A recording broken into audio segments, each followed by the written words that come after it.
I had started getting an obsession from the Thomas the Train flip books. These books were my favorite when I was little and were what caused one of my later favorite areas, trucks.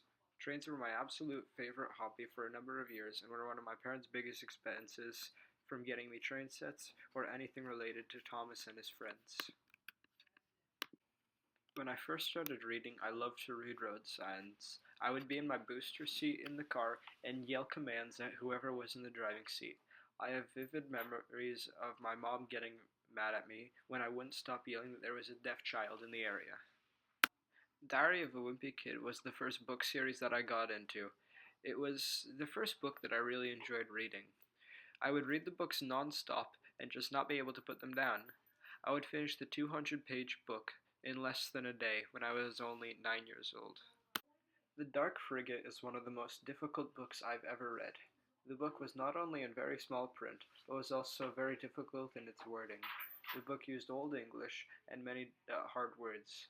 I also couldn't give it up because I selected it as a 7th grade school assignment. The assignment was horribly late due to the amount of time for me to read the thing, which amounted to a somewhat effortful 2 months. I went back and read the first 60 pages over the summer and still found them hard. When I was around 12, my Russian began to slip. My grandma, who speaks no English, decided to take it upon herself to fix that. Every time she would come to our house, we would work on my Russian, reading, writing, and speaking. It significantly improved my Russian. When I was little, I loved the Russian Winnie the Pooh cartoons, or Winnie Pooh. The love of the cartoons transferred to his books, and was my first real experience with Russian reading and Russian books.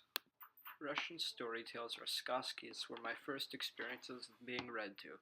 My mom would read to me while I fell asleep.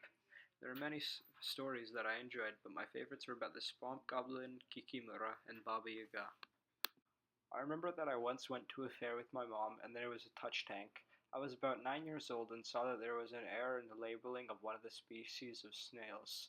I pointed out the error and the woman behind the stand looked up the snail in a big book, then proceeded to change the label. I began reading every piece of info on marine biology I could find. It was also my very first periodical that I ever subscribed to, which I could barely understand. Sharks were my favorite aspect of marine biology. I had diagrams of them all throughout my room. My favorite book on sharks was the life-size version of the book. It was awesome because I loved seeing how big the teeth of the great white were, or how small the dogfish was. I really enjoy books or movies that make me think or have a deeper meaning.